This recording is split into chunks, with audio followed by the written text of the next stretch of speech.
on a dating app. We can also discuss that. Are dating apps good or not? Is that godly like? Actually, let's pause there. Some people not going to believe me, but you can actually heal without going to therapy. I mean, I want my daughter to have this personality, this trait, and everything like that. Mhm. So when a man does come to her, like, she doesn't have to rely on him. So it's just like when you raise people who are like that, but then they get out in the real world, then you got somebody's son talk about you're too masculine. It's like, what do y'all want? That I feel like men are intimidated by successful, strong women. What do you think about that? Insecure men are. Oh my. Dating potential is dangerous. Hi, you guys. Why are you laughing? Nothing. You're funny. Okay, well, we're back. Welcome to a new episode of Too Much with Shay and Becca. Hey, y'all. We are super, super excited for this week's episode. As I mentioned, we mentioned at the end of season 1, we have fun and exciting things happening this season. And one of them includes interviews, right, Becca? Yes. So as y'all know, if you are reoccurring, welcome back. And if you are new here, don't forget to subscribe. I'm checking that subscribe count. I'm telling y'all. But no, for real, thank you guys for watching and supporting, period. Like, we appreciate it. So one of the topics Shayla and I always talk about and is near and dear to our hearts is dating, because we navigate in careers, but we also navigate in the dating world. And baby, it is a struggle on both ends. I'm tired of fighting. It's the one aspect of our lives where it's like we can't control that. Exactly. So instead of just sitting here listening to two girls complain about dating and being like, oh my God, this, that, and the third, we wanted to switch it up a little bit and add some nuance to the conversation and invite a licensed clinical social worker who could basically give more insight into the whole topic. Yes. So on that note, let's welcome Terrence Stewart. He is a licensed clinical social worker, and he also creates content like us. So make sure you go ahead and follow him. He talks about relationship, mental health, and faith. So again, thank you so much for joining us today. You are our first interview ever on the podcast. So a little clap for that. Thank you. I'm honored. Absolutely. So before we get into all things dating, I want to make space for you to give us a little bit about your background. And did you always know that this was the career path that you wanted to go? Oh my.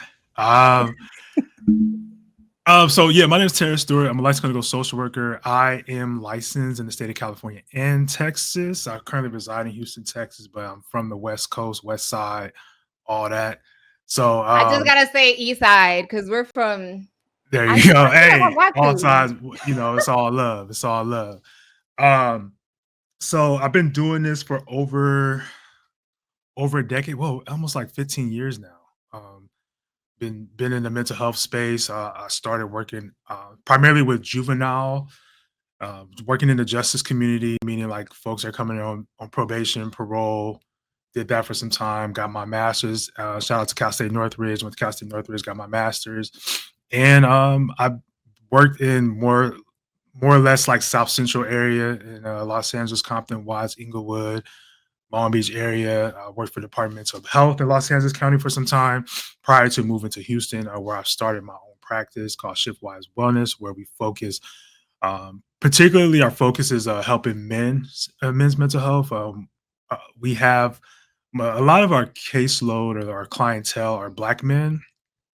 We also have a framework that we work out of to help men build healthier relationships, particularly with like mental health and, working as husbands, providers, provider pressure, and all that, those good things. I do provide content around mental health, faith, and relationships. I am a man of God, give God all the glory, and is the foundation of all the things that I do.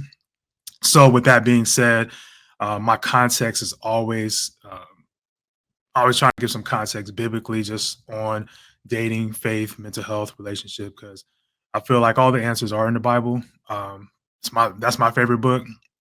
But sometimes there's that disconnect between we understanding what God's saying, but what we're dealing with. So I try to bridge that gap, especially with churches and mental health. But that's been my ministry. That's been my work thus far. And yeah, that's where I'm at right now. Well, that's super exciting. First of all, we love Black excellence education, and I feel like, Yes. especially when it comes to Black men and mental health, that's a space that has a need, and so we appreciate the work that you're doing. And I'm sure the men that are seeking, and if you are a man and you're listening to this, you know where to go to after this. So Okay. thank you for your work. So we're going to kind of get into the topic that we're here to talk about a little bit, which is, what would you say is the hardest thing about dating in 2025 that you've seen?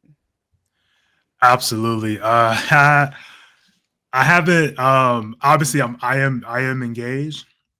Congratulations. Thank you. So We're trying to be like you. Okay. and you will.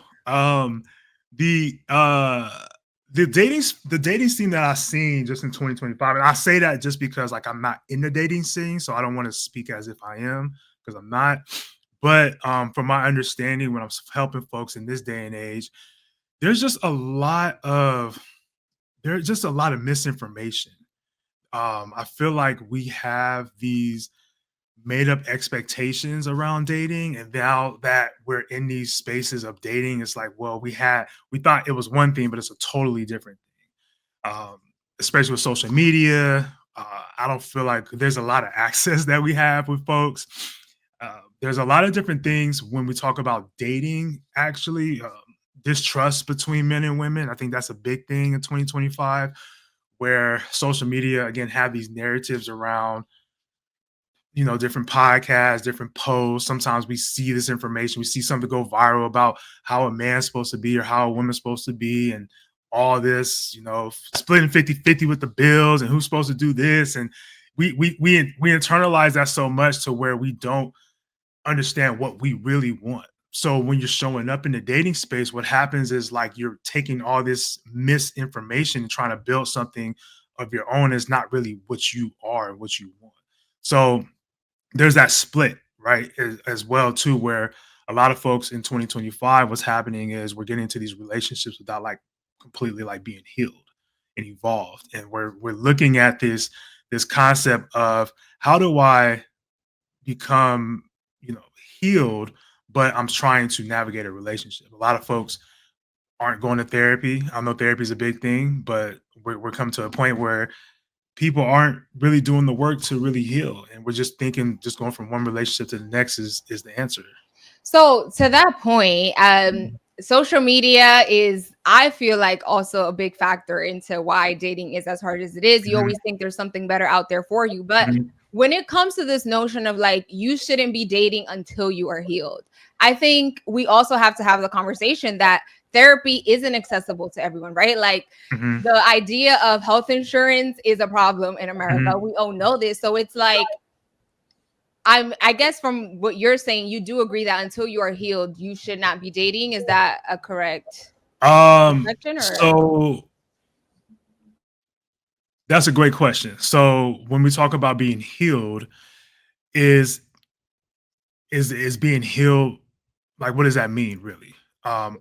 Yeah, I would equate that to, like, if you think about physical health, right? So if you get cut, like I got plenty of scars I have stories around. Like I can tell you, like, oh, I tried to jump a fence right here. I tried to I hit the ground in kindergarten. That's why I got this scar and I have this scar. So when I'm looking at my scars, it tells stories, right?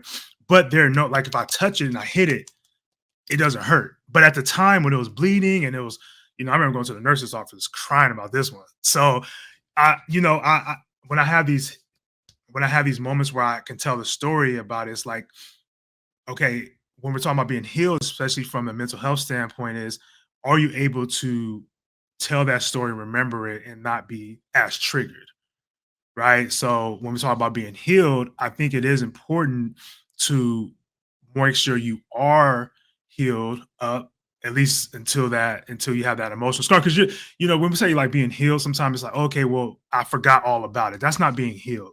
Being healed is when you have been triggered, or you have something that comes up that may remind you of it, but it doesn't bother you necessarily. Right. Right. Yeah. And I think we all have trauma in some way. Yeah. Absolutely. 100%.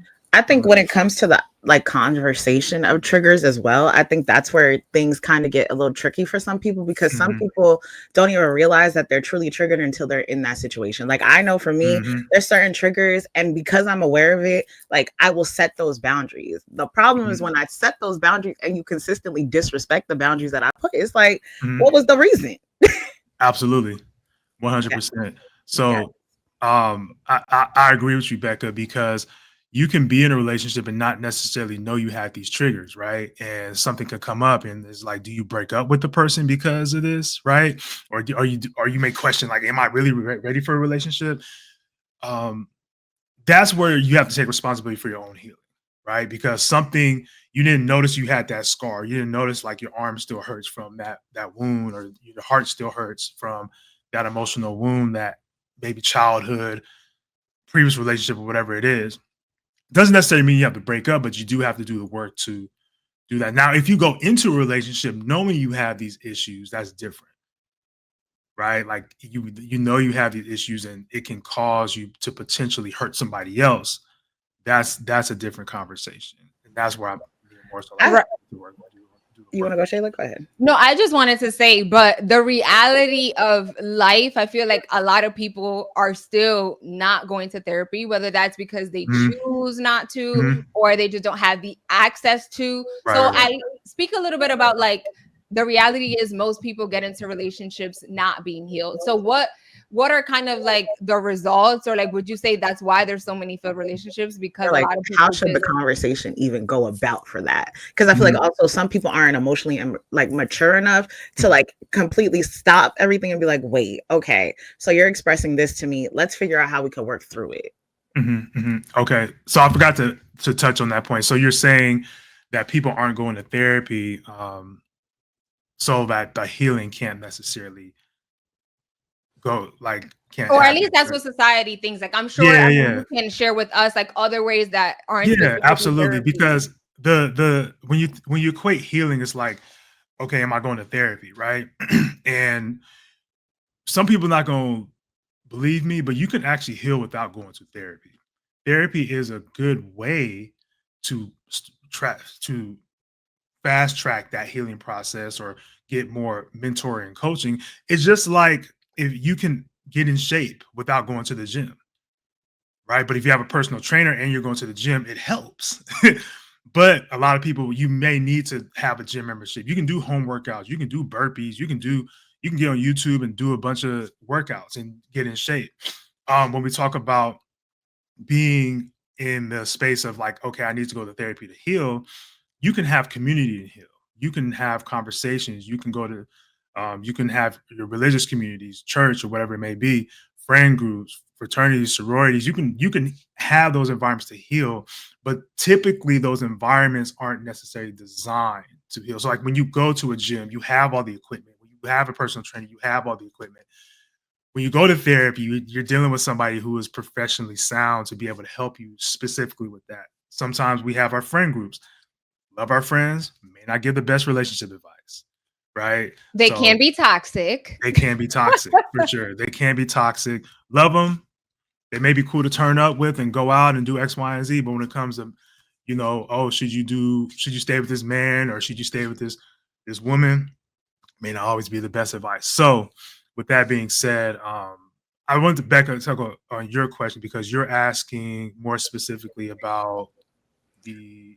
I think for me, so what basically what I was trying to get at is like, I feel like a lot of people who say that, oh, like I'm healed, I'm ready for a relationship, the moment Mhm, that the relationship dynamic hits any bump in the road, they truly don't know how to navigate it. And I feel like mhm, most of the times, simple communication could fix a lot of it, but also comprehension and willing to meet your partner where you're at is like a problem that most people have, which is mhm, where I feel like kind of for me, I think it connects to like emotional immaturity. Like, mhm, mhm, if mhm. you aren't willing to be compassionate to that person's emotions or find a way to understand it, because everybody goes through different life circumstances, so you 100%. don't you've never experienced certain things that people do, but meeting them halfway or meeting them where they're at is the best way for understanding, at least what I think. Absolutely. Emotional intelligence is very important, especially going into a relationship. Like, we don't necessarily know how how important it is to have emotional intelligence, meaning you're aware with yourself and how you deal with your emotions and your triggers and things of that nature, but also you're also aware of whoever you're with. So you, because I always say what love really is when you love somebody or in a relationship is that you know their vulnerabilities, but you don't weaponize them, right? So when you love somebody, you're using that vulnerability to help them navigate things. You're not using it as weaponizing it. You're not saying like, oh, well, you're doing this because you have daddy issues, or you're doing this because you don't know your dad, or you're doing this because the last girl did X, Y, and Z.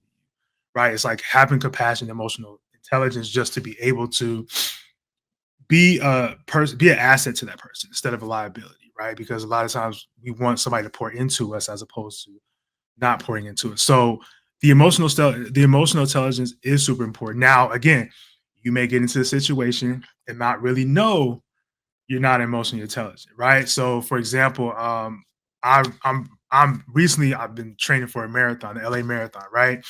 So I did not know how hard it's going to be to run 26 plus some miles after I felt like I was about to pass out running 2.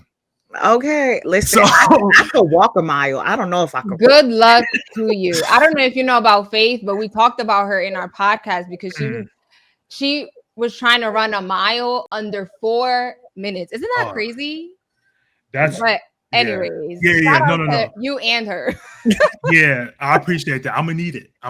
But the reason why I brought that up is because it's not until you get into it that you realize like, oh well, this is that difficult. Now you can turn around and be like, oh well, I can turn around and say, hey, I'm not gonna do the marathon because the 2 miles is hella hard, right? But it's a conscious decision, even in a relationship. I know you're not pointing at yourself. Yes, that would be me. I'm like, oh baby, I got it. Hey, but the thing is, that's where you make the conscious decision, right? You have to make the conscious decision of, okay, am I willing to do the work? And this is where you have to be honest. This is where you have to be honest as well in the relationship. Am I willing to do the work? Am I willing to do what it takes in order for things to work? Am I willing to work on myself? And also too with the other person, are you willing to be patient with this person while they're working on themselves? And I think that's hard because the patience doesn't come with a timeline, right? That part. And I mean, I like to think I have a lot of patience, but my beautiful co-host, I don't know if she Oh can no. say the same. I saw Becky, you shaking your head. Because like for me, I think what it is sometimes is like I think my problem is I like to think people are at the same level as me, and like I like to hit everything to like on the head. Like I like to just move past, bulldoze, and like let's get through it. And some people like to linger, and that's my problem. Like I'm like why do you like to be in this position? Like come on, fix it. But you have to compromise, right? I feel like relationships are all about compromising to a certain extent. Yes or no? Would you agree with that? 100%. 100. But also, it's like, what does compromise mean for some people? Because I think sometimes, like, for example, like if my man telling me like, oh, like I don't really like to do all these luxurious dates and everything like that, but that's something I'm into. Like, baby, meet me halfway. Like telling me no all the time is not a compromise. Absolutely. Absolutely. So compromising in a relationship is a literal boundary. So when you're talking about what is it that you're willing to compromise, you have to think about what is it in a relationship that you're willing to tolerate and not tolerate? What's a negotiable and what's a non-negotiable? Because what are you willing to tolerate? Meaning, okay, well, I can tolerate him working on himself. You know, I can tolerate him trying to be better. What I'm not willing to tolerate is infidelity. Right? Negotiables, non-negotiables, right? Is it negotiable to go to I'm not sure y'all know what Steak 48 is? Steak 48? It sound bougie. Okay. Steak 48, Hellfire. If you're ever in Houston, I think they got them in LA too. But like steak, it's like a Nobu, it's a steakhouse, but you have them other places like that. So I'm using Steak 48 for everybody that's that knows who it is. Is it a non-negotiable to do Steak 48 every time we go out or somewhere luxurious like that? Or is that something that I'm willing to negotiate? Maybe it doesn't have to be that all the time, but what for women, it'd be more of, okay, it may not be that, but it's a non-negotiable for me to be courted. I want to be courted. Okay. So that's where you have to figure out. And again, people may have this idea because they watch so many podcast, and Right. that's why I didn't tap in with the too much with y'all. You know what I'm saying? Period. Yeah, they got to tap in with y'all because this is where we talk about these things, and this is where we start to deconstruct that mindset of these what's supposed to be the expectation, because again, it may work for you and not work for somebody else. So to that point, let's talk first from your perspective, right? When it comes, these are terms that I've heard personally a lot. Feminine energy. And is it feminine, or am I messing? Masculine and feminine energy, right? I want to give a little bit of background and disclose my business because listen, one thing about me, I'm a talker. I don't care. I will tell you my experience, right? So I have been told that I have masculine energy. Okay, great. When I first heard that, I'm not gonna lie, I was triggered because I'm like, how you mad that I'm driving us? Like, why didn't you offer to drive?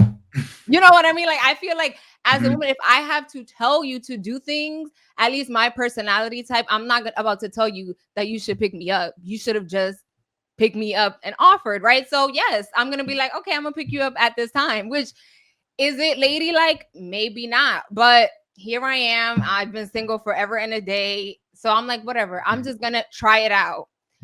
I'm going to tell you a recent dating experience and why I feel like I have masculine energy, because men, I don't want to generalize you. Yeah. You can clock me on that, Terrence, but men in 2025, I don't know what it is, but it's not going too well. So I go on this date. Mind you, we met on a dating app. We can also discuss that. Are dating apps good or not? Is that godly like? Actually, let's pause. Does God know about dating apps? Shayla, what? Hold on, wait. We just went another. You said is dating apps. Dating apps. How do you? Because you also mentioned faith is very important to you, so you can answer that however you feel like. Before I finish. Okay, because I want to hear the story. Oh yeah, we'll get into that. Well, is dating apps godly like? I mean, when we talk about godly like, it's more of like your intent on dating. I don't think it's nothing wrong with connecting with somebody, because this is the day and age we live in, right? I have a friend, his first one, I went to his wedding a couple of years ago, and they met on a dating app, and they have a beautiful family, and they just bought their second home and all that good stuff, right? And they go to church, godly, all that good stuff, right? Now the intent all the time on these dating apps aren't to do that. These dating apps are meant for, clock it.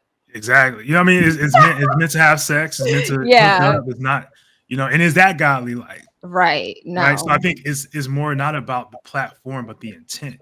I agree. Okay. So you can do that all day, but it's really about the intent of the two individuals. All right. So let me get into this story. Rebecca also has a story. She's trying to not talk about it, but we're gonna talk about that for sure. So I met this man on a dating app, and we're talking, and he's talking about all these things. Great. I don't care if you take me to Steak 48. Honestly, I'm such a low maintenance girl. I was raised paycheck to paycheck. I don't feel comfortable going to 5-star restaurants unless I know you and like I feel comfortable. So he was trying to take me to this 5-star restaurant, and I said, actually, how about we just go for a walk and get a pliable? He went from this to that. I lowered, which maybe I shouldn't have. So he's 30 minutes late to the date, which is triggering, because if you know anything about me, I hate when people are late because I'm a on-time type of girl. 30 minutes late. I let that pass. We're talking, everything going great. At the end of the day, the Knicks were playing, right? This was like NBA finals. He's like, oh, you want to go watch the game? And I'm like, oh, sure. But I still would like a pliable. Mind you, we agreed to that the date was going on a walk and getting a pliable. So he's like, okay, great. Let's go watch the game. We get into his car, and he's looking for places to go watch the game. And I asked him, I was like, oh, so do you want me to meet you at the place? He said, yeah. So he let me go to get the pliable by myself, eat the pliable by myself. Then he calling and texting me, oh, do you want me to order you something? So basically, I went on half the day by myself. Mm. And then I show up to the place where he was watching the Knicks game. He got his little wine. I Oh was man. so triggered. And after that, of course, I never talked to that man again because I'm like, the least you could have done is go with me to the pliable place. I don't even care if you pay for the date, but like, how are you going to take me to a 5-star restaurant and you can't Mm. even come with me? You know, it's not even about materialistic things. So I say all of that to say, how do you feel about this whole notion of like women having masculine energy? Side note, before I get into that, I think there is like this stereotypical. I know we're talking about East Coast and West Coast. Like East Coast women tend to be more aggressive, but I think East Coast women more. Y'all know more. What you guys are more dominant in knowing what you want. I think also, You guys don't have the fluff. I think what it is also, Shayla forgot to mention, her and I both are from immigrant households. So like Shayla's Dominican and Puerto Rican and I'm Haitian. And Okay. we've both been raised to like take care of the family type of thing. It's like if the Mhm. decisions aren't made with us, they're not made at all. So it's just like it's already something that's enforced into us. So when Mhm. people are like, "Oh, you have this masculine energy," it's like, no, I've just been Mhm. raised to be that person who makes the decisions, who's Mhm. also a provider, who's also this. And it's Mhm. like, if you're not coming in to show me a different type of energy, why would I switch the type of energy I'm in? Let Rebecca tell you her story. On this is all recent, Terrence. I want you to like this is Yeah, not yeah, from and like I want to tap into that masculine. I was just throwing that side note because sometimes it okay. is, but yeah. Tell your story and then the floor is all yours because this is why, yes, we do give masculine energy. I'm gonna make it quick, Terrence, because I'm triggered. Okay, so this Mhm. man, he met me on Instagram, cool, calm, collected. Was I attracted to him? No, not really. But I'm trying to get into the dating experience. Like I'm trying to be Mhm. acclimated back into it because I closed myself off from it for a Mhm. while. So this man finally gets my number. He tells me he wants to take me out. I told him my days off. Mind you, I told him my days off. I Mhm. said Thursdays and Fridays, I am off from work. He said, cool. We're gonna go out next week on Thursday. Remember, he picked the day. So he knows his own business, right? So he picks this restaurant. Now Shayla says that she told her man, like, I don't want to go to like a whatever restaurant. Not my man. You know what I meant. For the point of the story, that was your man for the moment. Mhm. So then this man sends me this bougie restaurant. I'm stressed. Also a very picky eater. Like I only like Haitian food for real. So like when I Mhm. see this restaurant, I'm like stressed because 3 grilled shrimp is $28. A rack of lamb is $78. I'm stressed. Like I'm like Mhm. I literally could throw up looking at the menu because I'm like, this is just so much money to spend on me. And like I get very uncomfortable. And I know people tell me, Rebecca, stop having that because if a man asks you out, he picked the restaurant, yada, yada, yada. But like, I get uncomfortable when like men that aren't my family men, like I'm talking about cousins, uncles, father, like paying for me because I'm like, oh, like, because now I don't like you. So now you're about to spend money on me. And I feel like I'm leading you on. Like, it's internal, right? Mhm. Problems. So this man lives an hour, 20 minutes from me. So I'm like, okay, I'm going to go to this restaurant. I'm going to go out of my comfort zone. I don't like crossing state lines, but I'm going to do it today.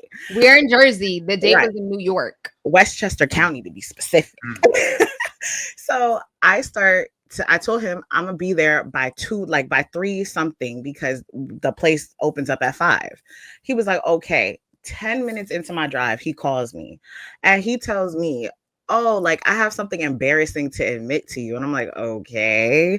He's like, so I usually get paid on Thursdays by 11 o'clock. Mind you, it's 2:45 at this current moment. And I'm like, okay. And he goes, so of course, of all days, my check is late today. But I spoke to the HR person and they told me my check should be in my account by 6 or 7. So can you leave your house by 5? I'm like already on my way. So I was like, okay, sure. I didn't tell him I was on my way already because I'm like, okay, sure, whatever. I asked him, do you want to reschedule? He tells me no, because he's like, you the type to try and worm your way out of a situation. This date is gonna happen today. He's forceful. You sound like you truly mean it. Cool, bet, calm, cool, collected. I make it there. Long story short, the date ain't never happened because he over here talking about something. I'm talking to the bank about my check, this, that, and the third. I done drove all the way down there, ain't never got this date. Drove all the way back. It was really a solo date for real. So she drove an hour and a half for this date. Wow. The man talking about some, oh, can we push it back because the check hasn't hit yet? Then you still there, you compromise and move to a later date. And at the end of the day, he talking about he on the phone with his bank. Mind you, it's 8 p.m. What bank are you on the phone with? Nothing gonna move. The bank is closed. Oh, and Terrence, this is the important part. He then said, if my check doesn't come in time, how do you feel about coming to my house to watch a movie? Why would I come to your house an hour, 20 minutes away to sit down on your bed and watch a movie? I could do that in my own house. Whew. So I know we put a lot on you, but the floor. Why? My. I was just trying to listen right now. But Shay, for your situation, I think both situations, I'm not gonna just single y'all out. But I am. But for both y'all situations, more specifically for you, Shay, there's also these things called red flags, green flags, right? It sounds cliche, but we do have them, and sometimes we don't want to really feed into it because I understand women. You guys are super sweet, super nice, super kind, and not want to hurt a man's feelings. But when we talk about masculine and feminine energy, I think the feminine energy comes a lot out with women in dating. When it comes to like giving, I was about to curse, giving another man a chance. So, and what I mean by that is, Shay, in your situation, when that guy made you walk by yourself, you should have kept walking by yourself. Because, and I understand like with masculine energy, it's more of like sometimes especially coming from immigrant households, like my fiance, she's from Belize.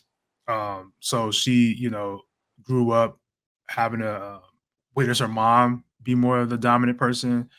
The father was not really doing what he's supposed to do, so she had to really always work and make sure everything is everything. So sometimes it's by culture or just by how the household is raised. Sometimes women take on those roles, which are more of the masculine roles, and it's hard to like undo that. And then like when you're dating somebody, you want to, I would say, I don't know, I could be wrong, but I feel like women who may be coming off more masculine, they do want to be more of the feminine energy. Like y'all, I mean, not saying you guys aren't good leaders, but you guys want somebody to, actually lead and, want somebody to be with you. You guys want somebody to actually be, I know the word is like submissive, but I'm gonna use it anyway, just like somebody to be more submissive too.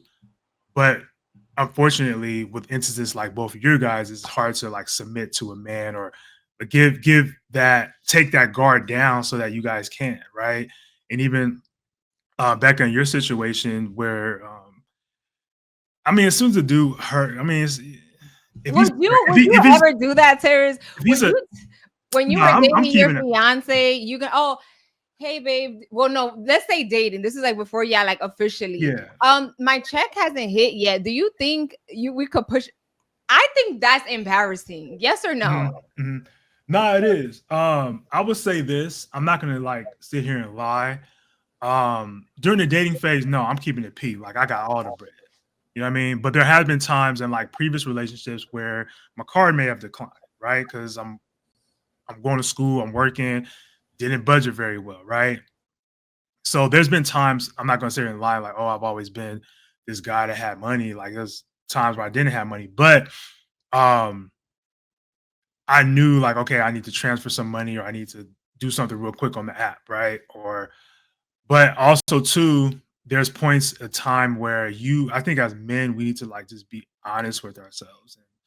And, if we put ourselves in a position where we can better ourselves, we're not a paycheck away from a dinner, like that's, you know what I mean? Like a paycheck away from a dinner is crazy. No one told you to pick this. And this is Terrence, this is the thing that triggers me the most. One, the first thing that triggers me is I was stressed a whole week in advance about a restaurant, about the prices, and I'm over here worried about money you don't got.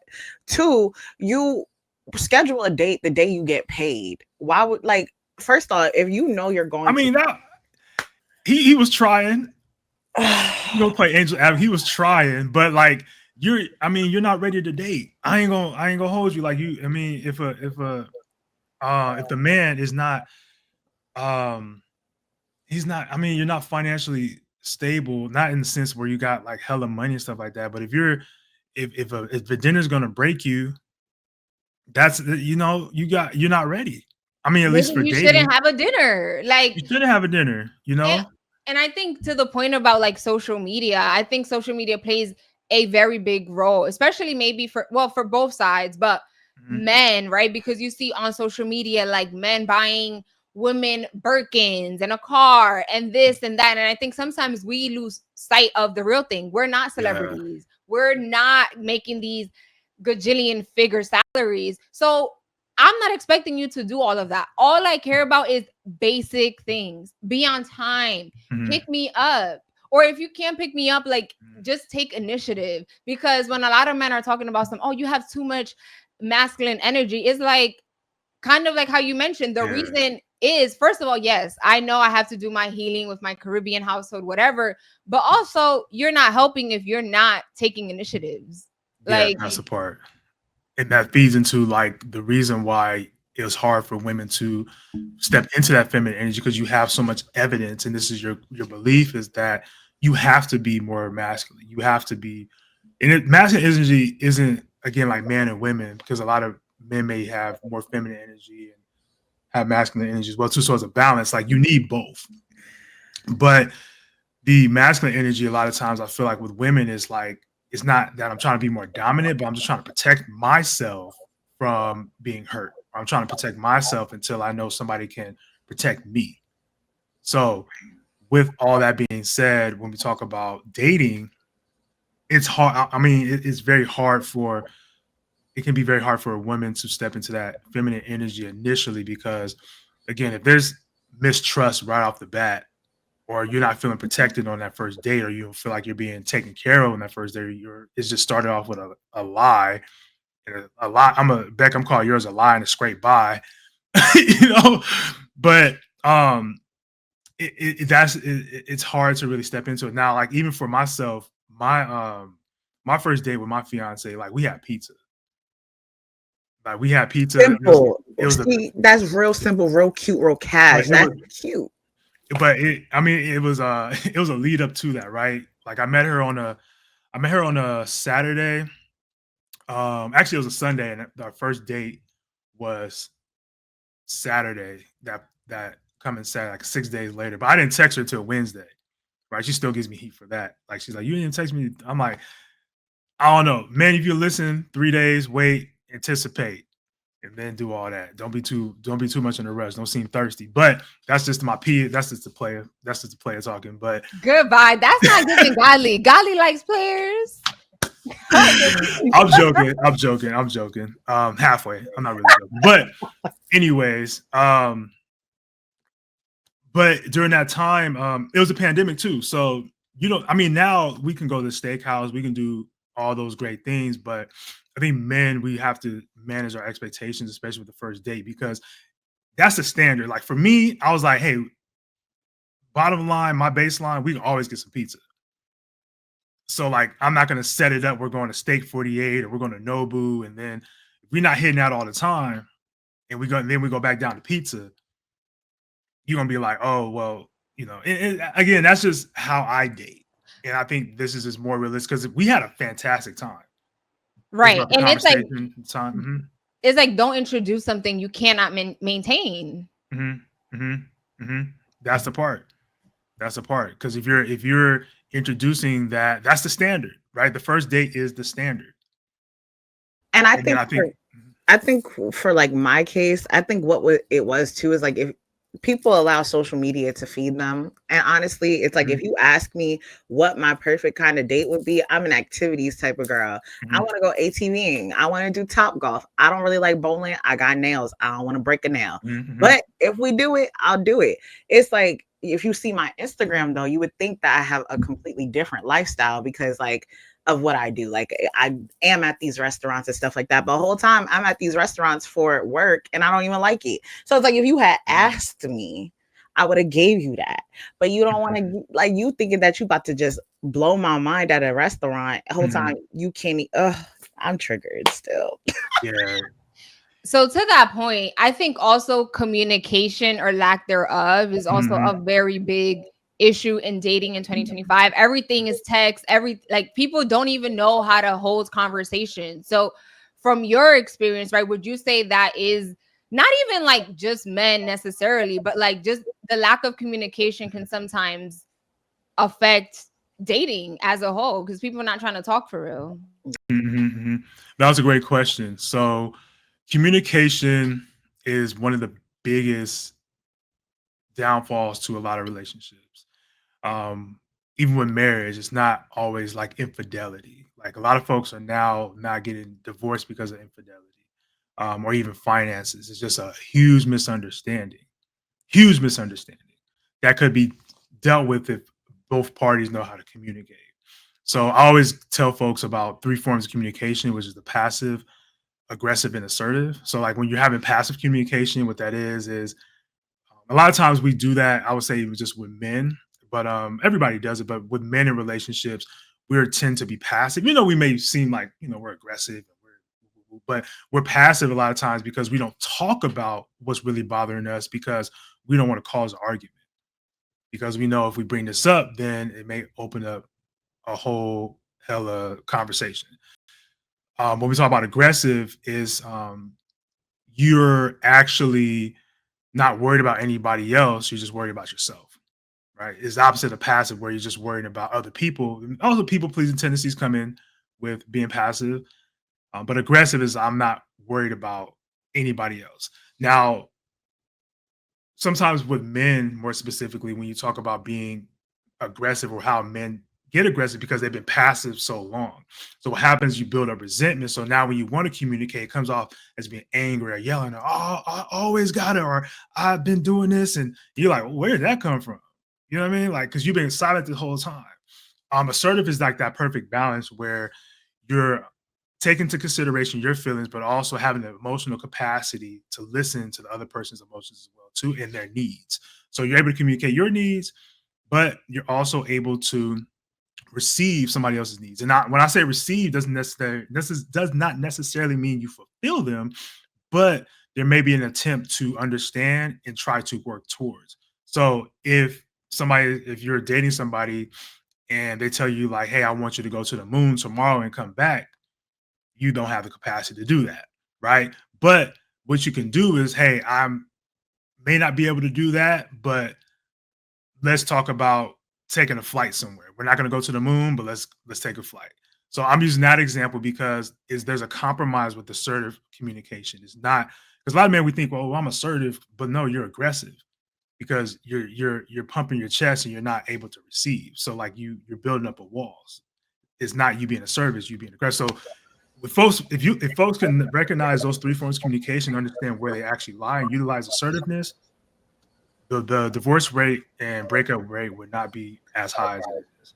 And I think for me, like when I have dealt with guys in the past, like I feel like one thing that I've like said to them, especially when it comes to communication, I'm like, when it comes to communication, it's like how you communicate, how you comprehend, and then your follow-up questions as well. Like if I need to clarify something, let me know. I'm willing to do that. I'm willing to help you understand what I'm trying to get at. But a lot of people don't know how to ask follow-up questions. And some people don't even know how to comprehend like a true conversation without saying like, oh, you're trying to argue with me. Like, that's not what it is. And like, I think sometimes also what it is for me, like I do shut down in conversations, even though like I like to pride myself in communication.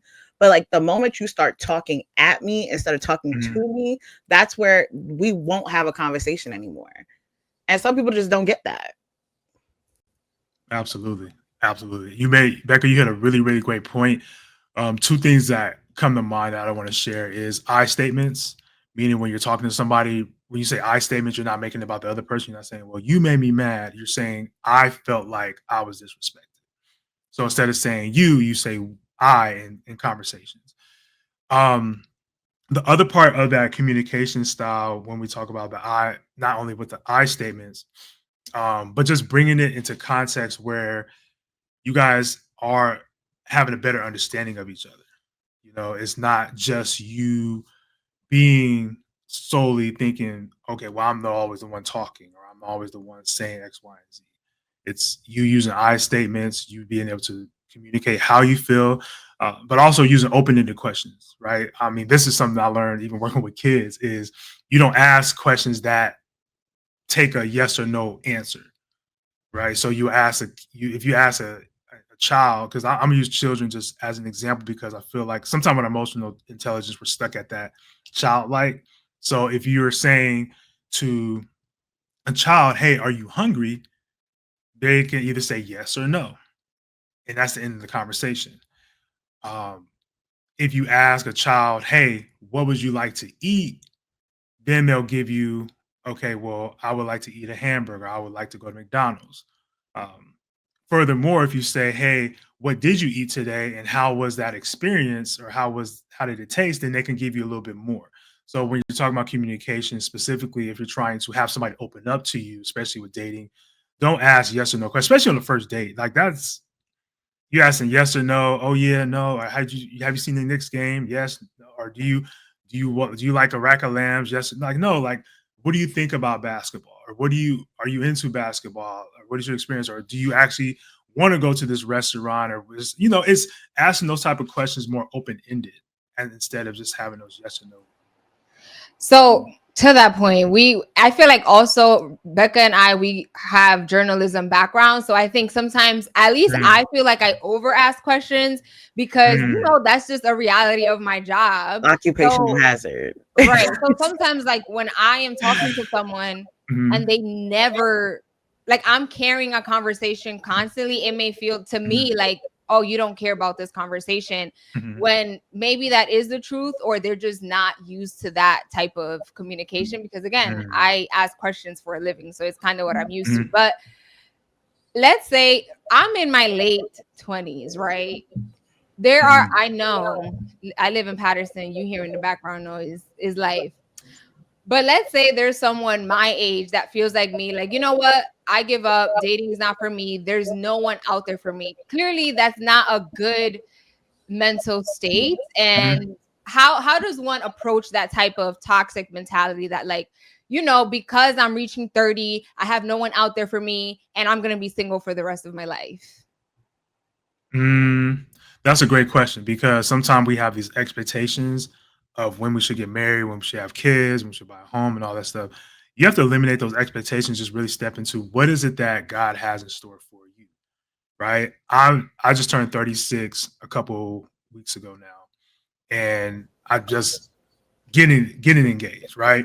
But I take a reflection in if I was to give up when I was to give up, when my first heartbreak, or when I was done wrong, or whatever it was, then I would not be in the situation of being so happy with my relationship.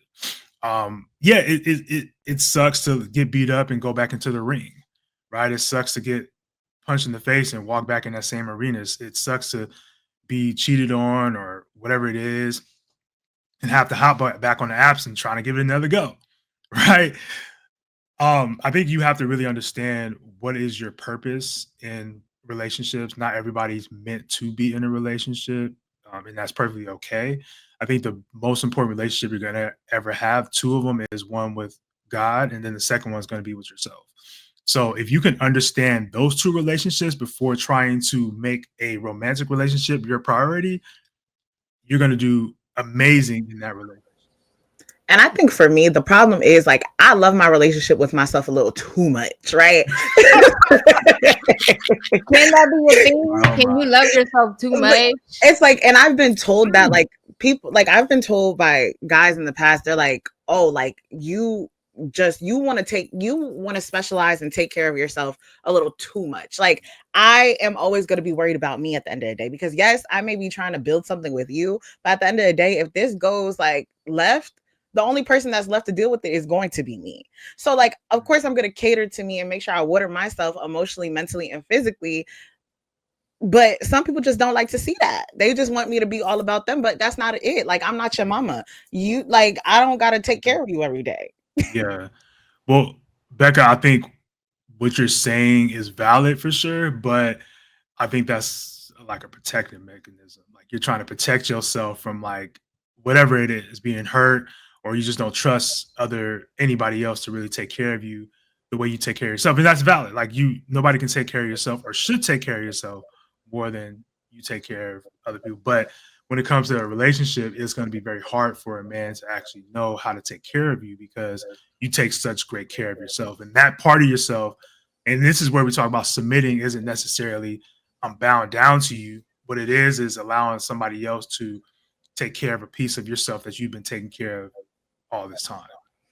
And so I kind of want us to jump back to the conversation of like feminine and masculine energy, because I think for me, maybe it's like there's a disconnect for me, because like when I have been told that I have masculine energy, I'm automatically like irritated and I shut down from the conversation, because I'm like, I don't get what you're trying to get at. Like, what is it that you want? Like, I feel like the characteristics that people consider to be this masculine energy of like knowing what you want, saying how you feel, and everything like that should be the characteristics that people want to instill in their children. Because it's like, I know men who have kids and they say like, oh, I want my daughter to have this personality, this trait, and everything like that. So when a man does come to her, like, she doesn't have to rely on him. So it's just like, when you raise people who are like that, but then they get out in the real world, then you got somebody's son talk about you're too masculine. It's like, what do y'all want? So it's like, my question to you is like, what is the definition of like feminine energy and masculine energy?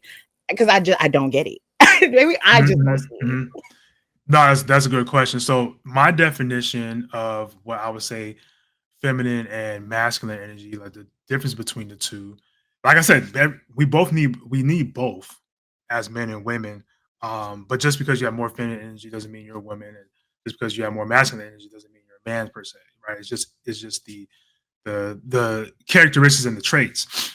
I would say feminine energy is more of the nurturing. It's the emotional. It's more the come lay your head here. This is like the solemn. This is the rest. This is where you find peace. This is where the calm is.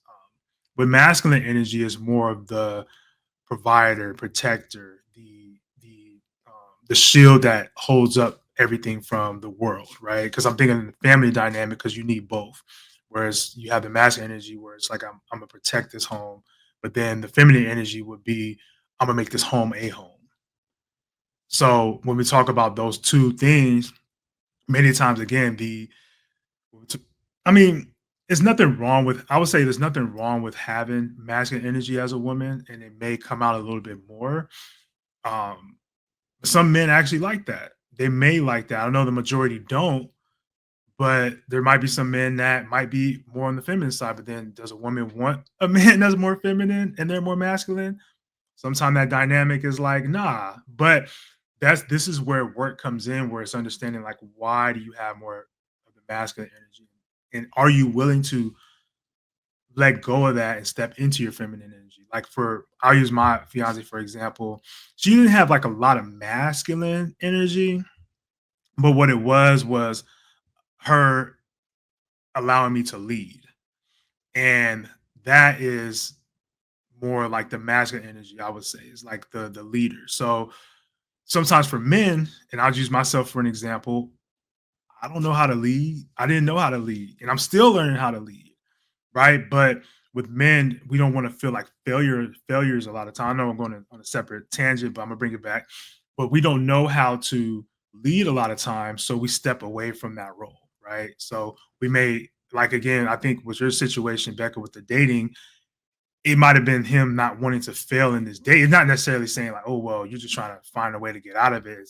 He didn't want to fail in this date. So he was doing everything, trying to be transparent. And at the end of the day, hey, we can Netflix and chill, but we know where that goes.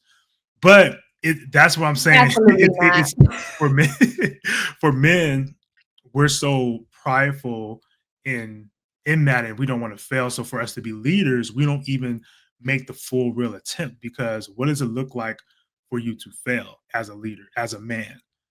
So that can be with I don't have enough money for a date. That can be I'm not going to allow anybody in. Really, I'm gonna just stay here with I'm not gonna. I mean, we can date and stuff like that, but you're not gonna. I'm not gonna put myself in a position to fail, because again, we grew up sports. You see failure. There's a winner and there's a loser. We don't want to be the loser. So when it comes to masculine and feminine energy, it may be hard for a man to actually step into that. So because I feel like if a man steps into that, a woman would know. And I think, and just my theory is like the feminine energy will naturally come out. Like a woman will put their guard down if they feel protected, they feel safe, they have all that they need, and they feel like they're being taken care of.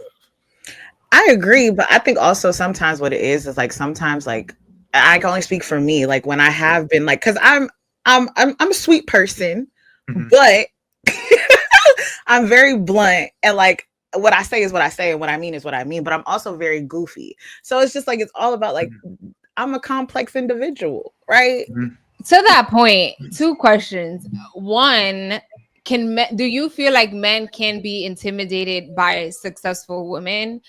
And two, I know a lot of people walk around, at least me, I get a lot of times, you're so beautiful, you should smile. That's not the type of, I'm not about to walk around just, smiling from ear to ear. That's not my type of energy. So sometimes I do think like, oh, maybe it's because I don't come off as approachable that men don't approach me. But I'm like, I don't know how to be that, because that's like, you know what I mean? That's not me. And so my thinking is that I feel like men are intimidated by successful, strong women. What do you think about that? Insecure men are. Insecure men are. Men who are secure in themselves are not intimidated by that. The issue is there's a lot of insecure men walking around on this earth. So where's the ones that's not insecure? Because I got questions. Like, where you at? That's so funny. But to that point is like, do you think sometimes people and even women have too high of a standards? Because sometimes it's like when men that you might not find attractive hit you up or try to approach you, you're automatically like, I'm not giving you my time of day. But when the man that has like you think looks good, they could not text you for 3 weeks, and as soon as you get that text, you jumping on it. Do you think sometimes because people have these high standards or things that they think they need or want from a man in a relationship, they're kind of blocking their blessings in a sense?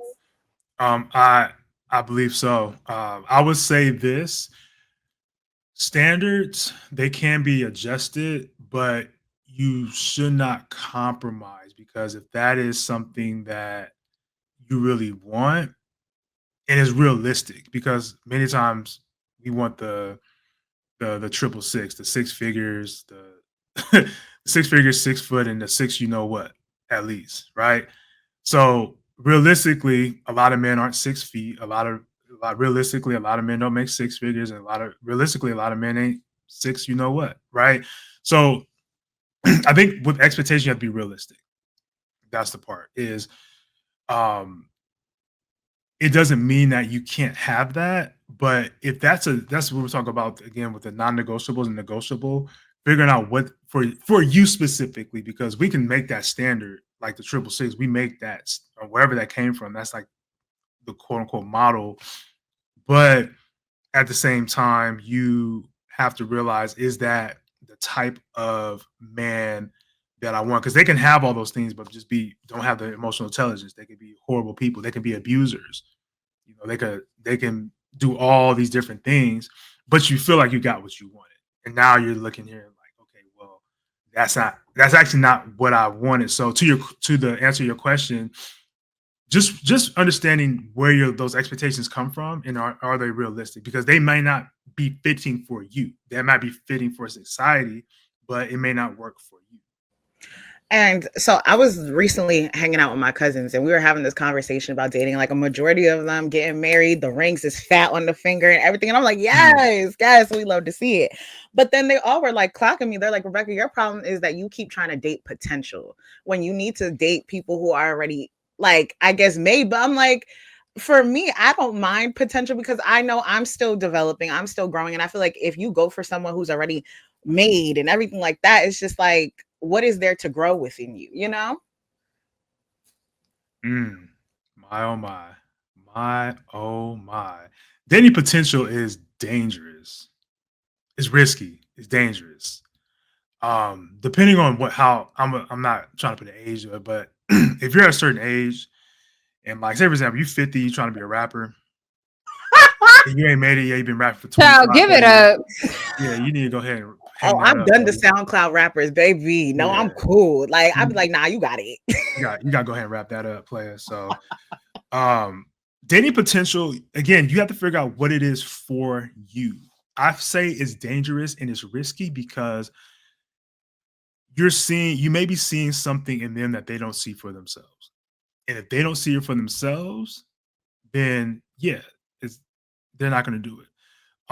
It's different when you're saying like, okay, well, this person is going back to school and they're working on their degree, and they're going to become a doctor and all that. That's a little bit different, right? It's not guaranteed just because they're in med school that they're going to be a doctor, but you can see They're potential being working like, towards yeah, it. like there's work, like okay, we finished our first year, our second year. If you decide to date potential, you also have to put the other P with it, which is the progress. Are you seeing progress in their potential? Have they already been working on it, or they just started working on it when you started dating them? Because again, if they don't see it in themselves or they're not continue working on, because you don't, I mean, you shouldn't date somebody that's perfect because that person does not exist.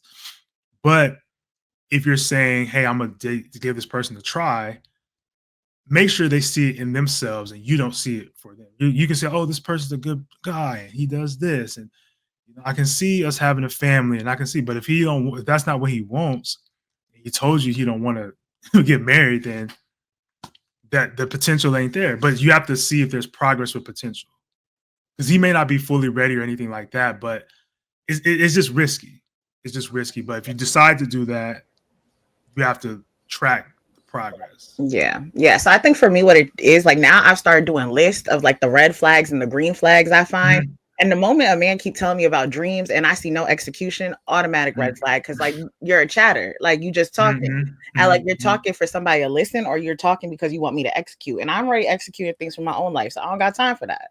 Right. mhm. So we talked about it a little bit earlier about the red flags and the green flags, like what are some like common red flags and green flags that people should consider when dating?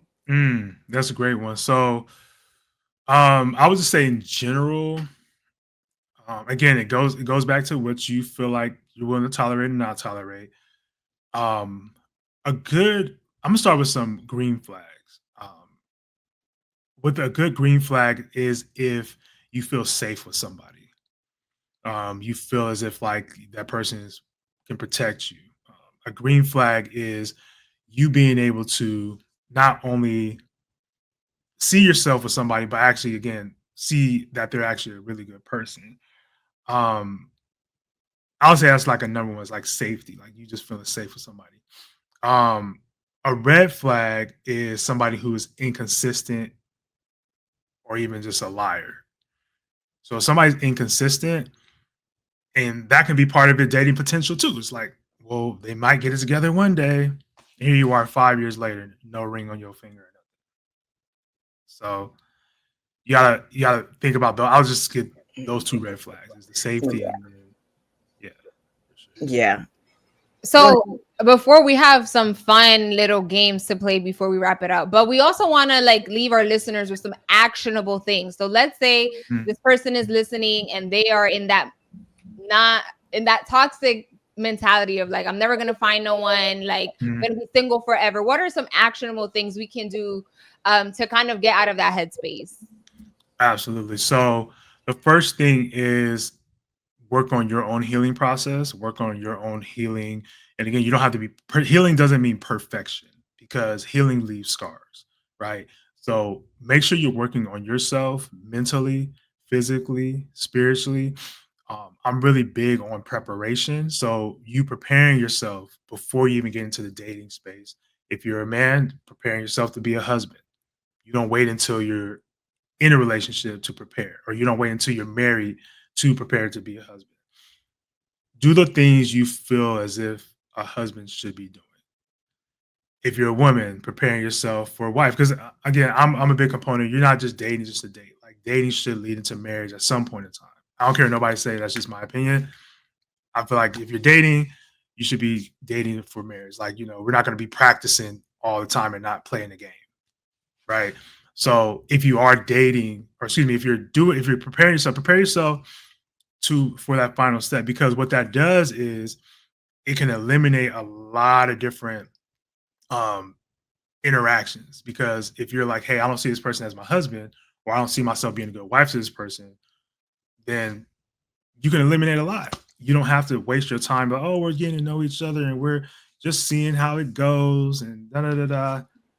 To that point, do you think there's a limit of like how long you should be dating someone before they're married, or like that varies depending on relationships? I'm gonna tell you the player circle answer. So a man knows if he's gonna marry a woman within 3 months of them dating. 3 months.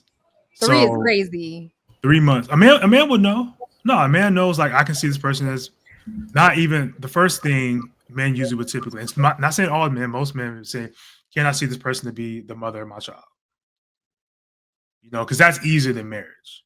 I mean, not for the woman, but for the man, it's easier to commit to having a kid than being married. The amount of kids I see out here in this world, I believe it. That's why a lot of people do it, because it's easier. It's easier to do that. So, but the other part is a man would know, like, hey, I want this person. I can see this person. Not saying they want to, excuse me, but they can see you as being their wife within 3 months. Now, there's not a timeline on when you should be getting dated, but just know that's kind of like I'll probably get some heat for saying it, but that's what it is. And so, as someone who's a recovering commitment phobe, right? The moment you said 3 months, I'm like sweating already, because I'm like, oh, you want to marry me after 3 months? I'm like, if you've been doing the preparation to be a wife, 3 months ain't a long. 3 months is a good amount of time to know, like, oh, this person can be my wife. Right. So like I was mentioning, so like for me, as I said, like I'm recovering from like being terrified of commitment, right? Mm-hmm. And the way that I've like gone about it is by being like, I'm going with the flow, right? Like I'm seeing how things go. And if I feel you like that, then we can have that conversation.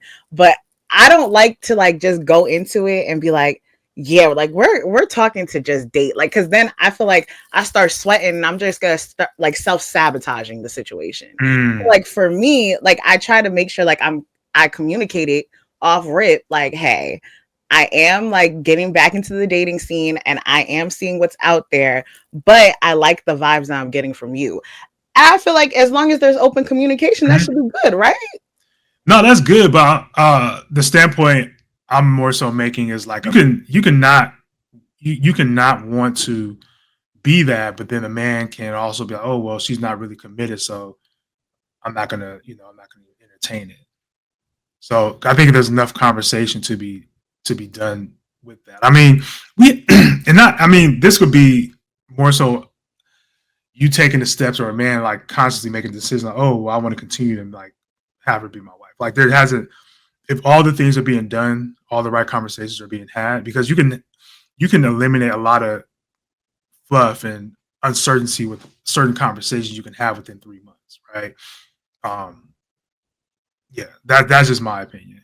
Definitely. I think Shayla, there's something going on with Shayla's computer. Okay. But it's okay. So I agree. I think it's all like a work in progress and everything like that. And I think for like the just dating in general, it's all about like your comfortability and where you see yourself. And I definitely think like preparation is important. So like when you do have those conversations and let's say you are a year into it, like when do you guys start having those type of conversations? Like, let's see where this can progress. Should it start off the bat, or like, should we wait a little bit? Like, what do you recommend? I think important conversations is just there's nothing wrong with asking off the rip, hey, do you plan to get married? I don't think there's anything wrong with asking somebody like, hey, do you plan to get married? Because if you're dating for marriage, it's not no pressure. It's just like, hey, I want to know, like, down the line, are you totally resistant to it? Because somebody could have been divorced and be like, no, I'm just gonna be a player for life. You know what I mean? And just keep it p like that. But in the same manner, somebody else can be like, oh yeah, I actually do plan to get married. Not necessarily with you, but marriage is on my radar. And I think that's also another thing. I feel like a lot of like it kind of goes back to that conversation of like potential. It's just like some women will, I've heard them say like, I put so much effort into him and he never wanted to go through that level of commitment with me, but then he goes into another woman and like they're like, oh, I done fixed him up for the next one. And I'm like, that's gotta be triggering. Like that would Mm. break my heart. Mhm. Was understanding, like, why didn't it work with them? There was something there, obviously, Mhm. where yeah, like something happened. Like, again, I was in a relationship prior to for 5, almost, I think, going on 6 years. Didn't propose any of that. But the next relation, the engagement I'm in right now, I think we was together for like 2 years before we got engaged. When you know, you know. Yeah, exactly. So that is what it is, and it's not what it's not. So I'm just speaking, just again, this is my experience. Not saying Mhm. anybody else needs to follow that that blueprint or that rule, but yeah, that's it. Does you like when you know, you know. Yeah. And I would say my last question before we get into like the games and like the more fun and chill topics Mhm. is like, what do you wish more people understood about successful relationships? Because I think a lot of times, like we Mhm. said, we see things on social media. A lot of people think social media is real and it isn't. Right. And that's one thing Absolutely. Shayla and I preach all the time is that social media is not real. Like the couple goals that you think you see on social media, whole time in private, they hate each other. Right. So, like, Mhm. what do you wish more people would understand about successful relationships besides the ones that people think are successful Yeah, on social media? absolutely. Because a lot of the more successful relationships aren't really posted. You know, a lot of people are more private about that. Like, successful relationships are more sacred, I would say.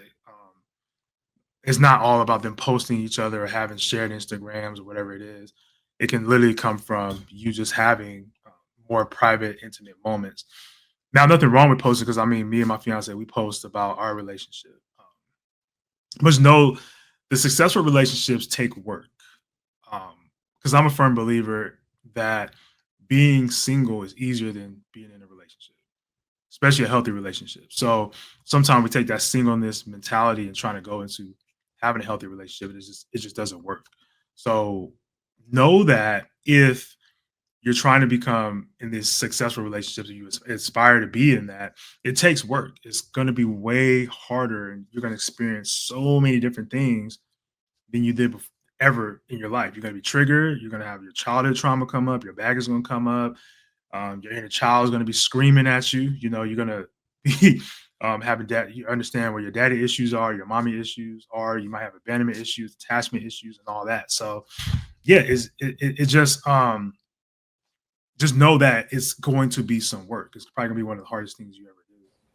I agree. I agree. I feel like that is true. I feel like the most successful relationship I've seen is this old couple who I remember Mhm, meeting, and they've been together for 45 plus years. And I was just mhm, like this man could tell who his wife was from his shoulder, from her shoulder. mhm, Like he mhm, could point her out in the crowd and just seeing like you could see in somebody's eyes that they're like, oh, like I'm like, oh my God. And that's a hopeless romantic. That's all I want to mhm, feel. But I think mhm. for me, it's like I know I have work to do with myself and getting comfortable with somebody to that level where I'm like, I could look at you and be like, yeah, it's like I can't wait to put so much energy into you. Right. Mhm. And I think, and you could correct me if I'm wrong, because like I am the friend that most people go to for relationship advice, even though I'm always habitually single. But it's just like I feel like I come to a situation with clarity, and I always like tell people like I don't think that like oh you should be like oh I'm somewhat healed when I get into a relationship. I feel like you should be 100% whole with yourself, and that person should be 100% whole with themselves, Mhm. and then you guys come together. Because it's like Yeah. if you're looking for somebody to like fill that void or to fill that space, it's just Mm. like Mhm. it's never going to be that. Mhm, mhm. No, absolutely. I totally agree with you, Becca. It's literally, I hate when people say like this person's my other half or this person's my better half, and it's like, why would you want to do that? Like, why would you not want to be a whole person? Like you're waiting for somebody else to fulfill a void for you. Because many times relationships, when we talk about even with attachment issues, is that you may have abandonment issues and you're not able to really curate those things within yourself, but somebody comes along and fills that void for you. And you wonder why, like, you don't want to let them go. You wonder why, because they're doing something for you that you're not able to do for yourself. So Yeah. now you become very dependent on that person. And for them to walk out, they can be abusive, they can be whatever, be the horrible person cheating on you, but you're going to stay with them because they're filling the void that you're not able to do for yourself. And that's why I say it's important for you just to actually do the work, for you to actually process, heal, deal with those things prior to, because somebody's going to come along and maybe the right person comes along, you didn't do the work, and now you're half a person, they're whole, right? Exactly. Again, all preparation for that person, because somebody may come along and actually, sweep you off your feet, and you're not ready. Again, like one thing Sugar Free said, you ain't gotta get ready if you stay ready. Okay. Wait, I feel like for me, a triggering thing is like when I see in friendships or relationships when someone's too dependent on me. And the moment somebody's too dependent on me, I'm like, Mm. ugh, because like I mentioned, Caribbean household, a lot of things run through me and a lot of things are dependent on me. And I feel like I shouldn't have to feel that in outside like friendships or relationships. And the moment that I feel that, I'm like, oh, get me out. Get me out. I'm triggered. Mhm, mhm, mhm, mhm. But All right, let's get into our fun yes, rapid fire questions. well, sayings people love to say. All right. So these last two segments we're gonna do their fun little games, but I'm sure the social media people would love them. Yeah, do it. Yes. So these are just sayings that we've heard people say on social media or we hear people say in everyday life when it comes to like dating, relationships, and everything like that. So one of the first phrases is a question that we hear people say, and that is, what do you bring to the table? So what is your response when people ask that irrelevant question? What do you bring to the table? You shouldn't bring anything to the table. Y'all should be building a table together, Mm, okay. because So tables are, yeah. I think that could get messy though, How because so? all right, let's say someone has like they have a college degree, not even a degree, but like they have a job, they have this, they have that. Is it bad to want someone that also has those qualities? Not necessarily like a degree, but you have a job, you have this. In that sense, you don't think that's like important? No, I mean those things are important. So when you talk about bringing something to the table, um, I think it's you're saying that the table's already empty, right? I mean, Mm, there's nothing on the table. So you're saying I'm bringing this, you're bringing that. It's like, why don't we build the foundation to understand like what type of table do we want? mm, I think when we talk about, oh, there's nothing wrong, again, like if you want to date somebody with a college degree and that's a non-negotiable, that's right. your thing, right? If you want to date somebody that has kids already, you don't want kids, or maybe you have kids too, that's a non-negotiable. But I feel like when we talk about like what do we bring to the table, it's this conversation around I have something that you don't, and then you have something that I need.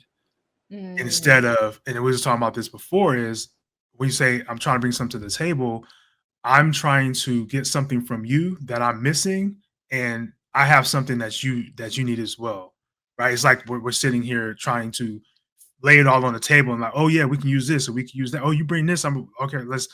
It's like that gets messy because it's not going to be a straight 50-50. It could build resentment. It can build resentment towards like, oh well, I'm bringing the money or I'm bringing this and you're just bringing, you know how to cook. It's like, you know what I mean? So when we talk about, when I meant more so say building a table, it doesn't necessarily mean that you guys can't have certain attributes that you guys can feed off of, or certain benefits maybe in your single season and their single season, or mm-hmm, when you guys didn't meet, that's going to benefit you guys. But what I more so mean is, how can you guys build your own table, right? mm, Because when you build your own table, that's going to be, and then you figure out what type of table you want. So then your kids or whoever comes after you can eat off of it. Right. I So love that. So the Yes. next phrase is, I don't want any man that wants to go 50-50. The 50 mm, 50 convo.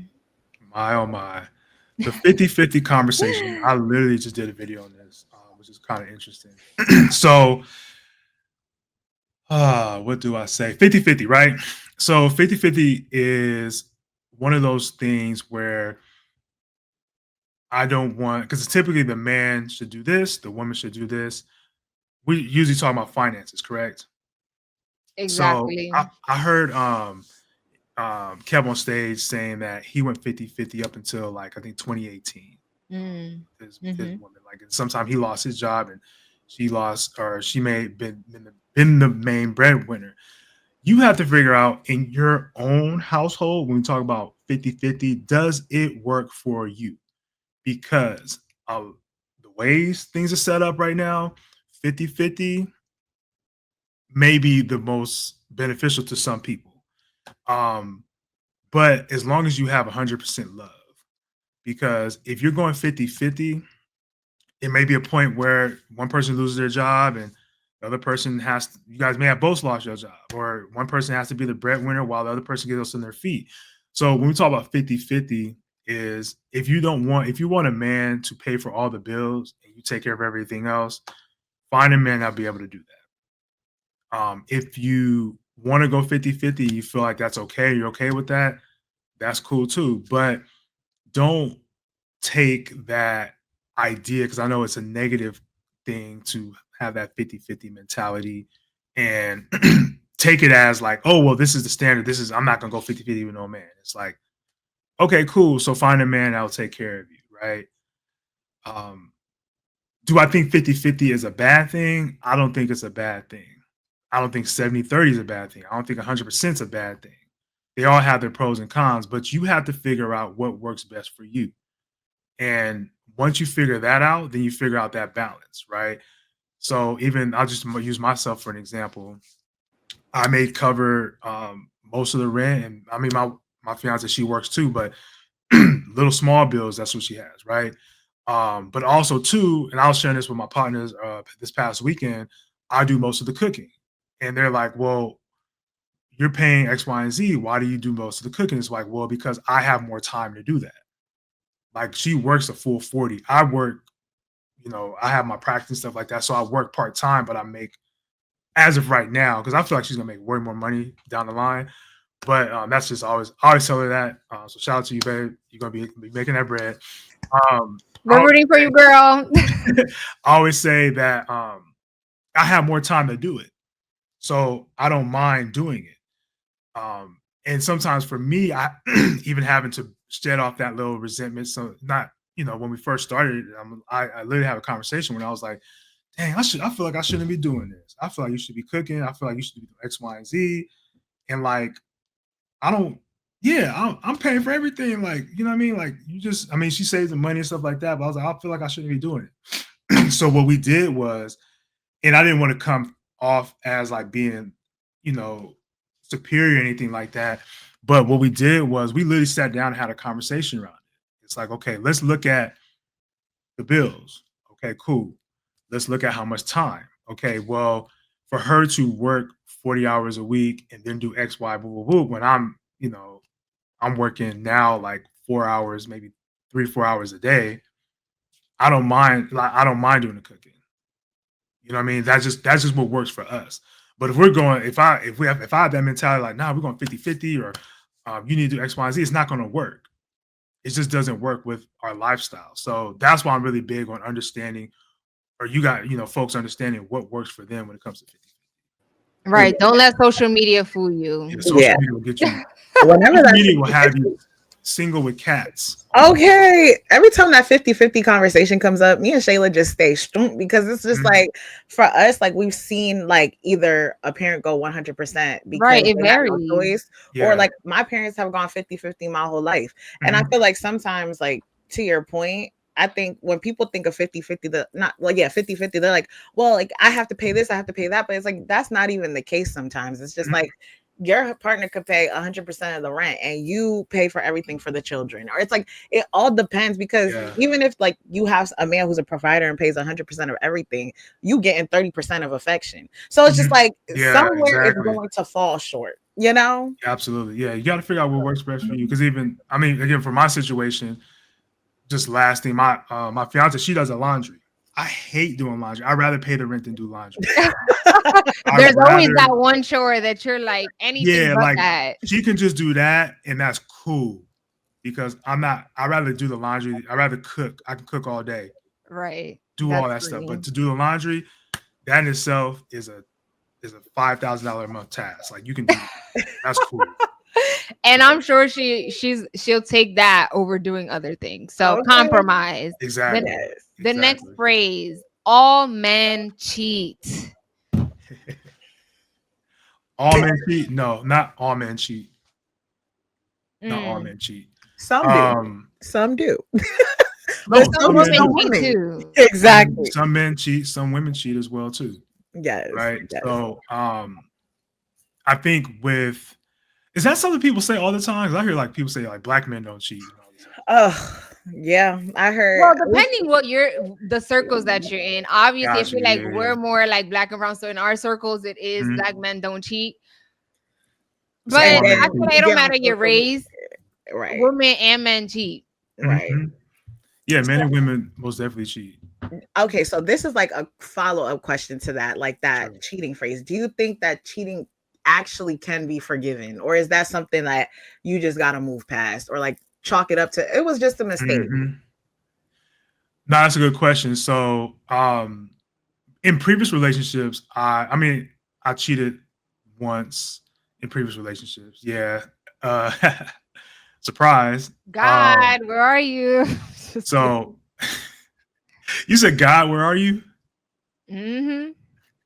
I'm just So kidding. this is some time ago. This is some time ago. So this is like previous relationship, not my Mm. current relationship.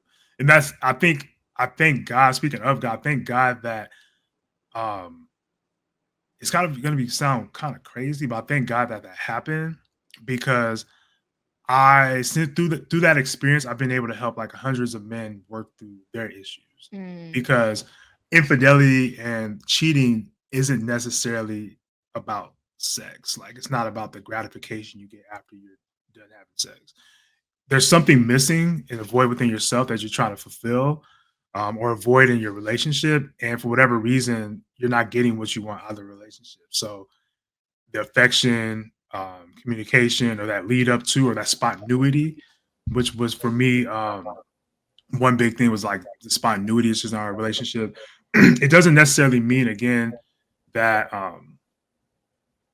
you can't recover from it. I think your question, Becca, was how can somebody be forgiven and somebody can be move on? You can, but I think one of the things that when I was in that relationship, she told me like flat out, she's like, I'm not trying to make it work. I was like, cool, because say for example, you're like, oh, I'm just trying to make it work, and you really don't want to make it work, and it's hard for you to do it, then yeah, you can cut yourself off. But since that point, that's kind of like how I even started even getting into talking about relationships, helping men build healthy relationships, because I had to realize, and I'm probably gonna have a more vulnerable moment, that when I spoke about this before on my other platforms, but I used to have nightmares about like being sexually assaulted when I didn't have sex. So for us, we didn't have sex for like I think like it was like 3 or 4 months, right? So I kept having these nightmares, and I was like I didn't know really really it was, but I knew like okay, I need to like not have these nightmares about being Hmm. sexually assaulted. So that for me was a trigger to leading to that to like having sex. It's like I needed to like cope with that PTSD that I had because I kept having these nightmares. And Mm. yeah, even ever since that incident, like I would have nightmares up until like I lost my virginity on my own will. um but when it came to even my fiance, she was like at the time she had came to me crying one day, right? And she came to me crying, and I'm like, first thing I'm thinking, I'm about to get my pistol. Like, where we gotta go? What we doing? She's like, Right. Who we like, gotta fight? I was like, because I'm a protector. I'm like, Mm-hmm. who did what? Where we gotta go?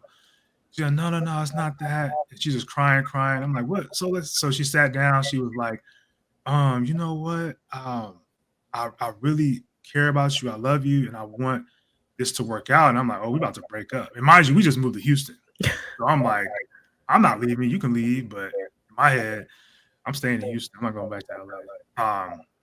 So she's like, no, like we're not going to break up. She said, I've really been convicted of us having sex before we get married.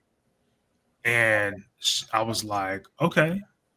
She's like, you haven't been convicted? I said, nah, like I didn't have that revelation. Like I didn't have that revelation of like us not having sex. Fast forwarding a couple of days, she was like, I told her, I was like, you know what, you're worth it. I think we should, wait until we get married to have sex. About month 2, those nightmares started coming back. And mind you, I hadn't had those nightmares in some years. So that's when I really had to like understand for me I need to like do the work. And I think this is where we have the conversation around, do you need to be completely healed to have a healthy relationship? You don't, but if you recognize because I thought it was over. I'm in the moment now. I'm back in therapy because I'm like, I need to get this off because we're not having sex, right? So luckily through prayer, therapy, having conversations with her, because I told her that like off the rip, because I always tell people now, like, hey, just FYI, I don't know, it's like I had this sexual experience, just want to let you know, so it doesn't come out later or whatever it is. So, or sexual assault and then whatever it is. So long story short, I was able to really work through those issues, and I don't have the nightmares anymore or anything like that. But I'm saying all that to say, when we talk about the healing part and going through these relationship issues and talking about these things, it's a lot of work that needs to be done. And sometimes those things aren't really uncovered unless you actually do the work, right? So Right. when we talk about do men cheat, it's like, even going way back to like, do men cheat? Yes, men cheat. I feel like I'm a prime example of somebody that's healed from that and understanding where it came from. So now I can become the man that God designed me to be. It's a work in progress. And I think the first point is acknowledging that you have something you need to fix so you can put in the work. Yeah. So I know I took some time. No. But it's an important conversation. The last phrase that social media loves is, if they wanted to, they would. Do you think that that's a valid statement? If they wanted to, they would. That I think that depends on the person. If somebody wants to, then they would. But a lot of times, somebody may want something but not do anything about it. So if are we talking about marriage? Like, But that's like in dating. Like, let's say, simple stuff of like, well, they didn't pick you up, or I mean, it could be something as small as that. And also as like, if they wanted to marry you, they would have already asked you. Y'all been together for like 10 years. You know what I mean? Like it ranges. But in terms of dating, a lot of times people on social media are like, oh, well, I told my man that I liked flowers, but he never gives me flowers. So then people are like, well, if he wanted to, he would, right? And vice versa with like men. Oh, I told my girlfriend, wife, whatever, that I like to cook, but she never cooked for me. If they wanted to, they would. That type of yeah. Okay, got you. So this goes into the concept of the like prioritizing.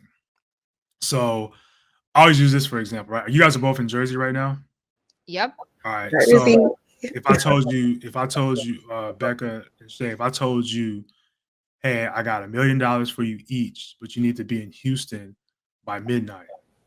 Baby, you would see me today. United is gonna get me there. I'll probably turn around. You probably walk through that door right now. Okay. Oh, baby, I'm on the way to Newark Airport right now. Exactly. So I use that example because when it comes to people prioritizing, I know money is one of those things. That's why I use that example, because everybody can use a little bit of bread. Everybody could use $1 million. Even a millionaire will take $1 million. But is whatever you prioritize is what you're going to make important. So when you say if you want to, you would, like, yeah, if you want $1 million, you would do anything it takes. If you want to be with if a man wants to be with a woman, they'll do anything it takes, right? But sometimes the priorities aren't necessarily really outwardly expressed, meaning that, hey, I really like you, so I'm gonna do everything it takes to save this relationship, or I'm gonna do everything you want. And sometimes that can be seen as like being submissive or being a simp, for lack of better words, for a man. It's like, oh, well, you buying her flowers, like, are you Which doing this? that's not being a simp. That's cute. Like No, it is. No, no, no. I'm not disagreeing I'm with not you at coming for all. you. But I'm saying, like, as a society, like, I think courting someone is like, yes, you do have to do those types of things. I think obviously every woman is different, but like we need to normalize doing these things for women. Like, yes, you should be doing that. Yeah. So like even for me. Yeah, absolutely. But even for your example, Shay, with the date, for that individual, for that man, the Knicks was the priority, right? And it kind of sucks to. I'm being for real. No, but the audacity. The Knicks ain't paying you. I'm laughing because I'm a Knicks fan, and that's a priority for me too. Like, I'm sorry. But that's a very like looking back at it, yes, his priority was watching a basketball game. So I think that's very important. If they want to, they would. I think that is a valid statement when we talk about prioritizing. That's not saying if I would, I could. That's saying if they want to, I would. Right. Because you'll find a way. Like a man or anybody or a woman will find a way to get what they want. Just as especially if you care about somebody. Oh yeah, absolutely. But again, there's a lot of fear behind all that. It's like, oh, do I actually put all my all in this dating? Was she talking to somebody else? Or again, all that baggage and distorted thoughts. For sure. Definitely. All right. Well, we did good with the phrases. Now the for real rapid. Right. Our rapid fire. So these are just fun, quick questions just to close out the convo. So the first one is fill in the blank. Therapy is necessary. Period. Okay. First date deal breaker. Being late. Shayla agrees. Okay, so most overused therapy buzzwords. Oh my God. Trauma bonding, narcissist, antisocial, which is, people don't know what any of those are for real. I would say boundaries is one too. I know we spoke about it a little bit here, but I think it's overused to a point where people don't really know what it means anymore. I use boundaries all the time. I'm like, but okay. So the last one is love. What's a love language that gets ignored the most? I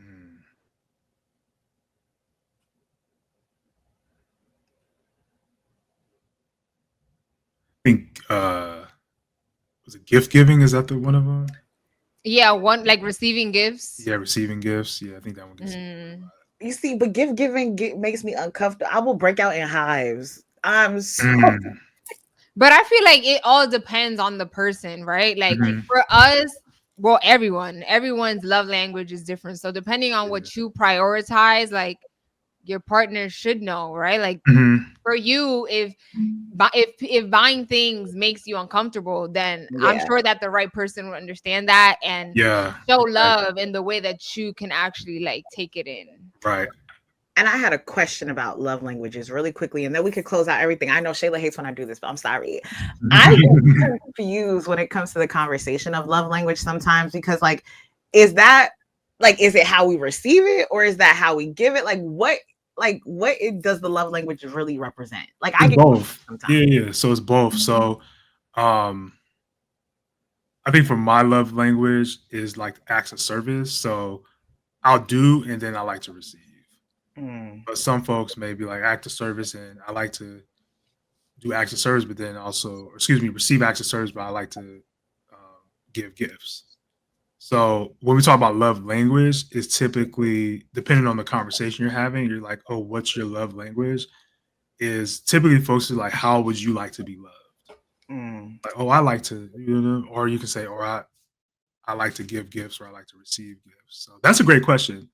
But typically it goes both ways, but it may not be consistent on both.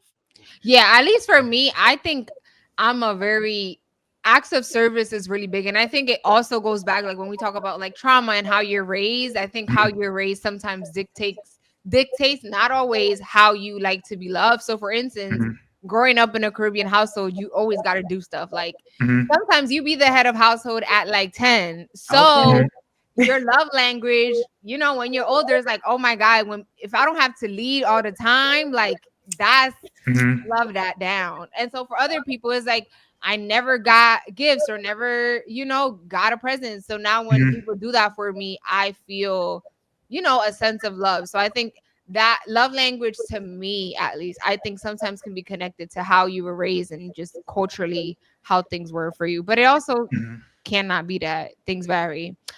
So we have made it to the end. Dun, dun, dun, dun. Thank you so much for joining us, Terrence. I hope you enjoyed this episode. No, this was fun. I was like, how long we been on? I was like, we've been going.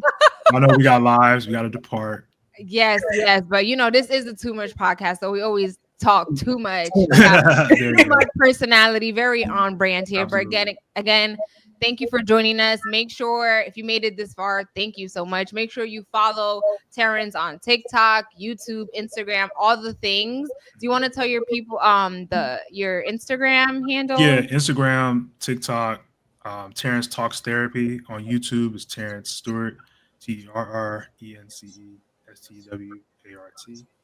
Yeah. Perfect. Make sure you follow him. Again, thank you. And you made it this far. You a real one for real. Make sure you like, comment, share, subscribe, and that is it. That is all. Follow us here and at all social media platforms. Too Much SB, and we'll see you guys in our next episode.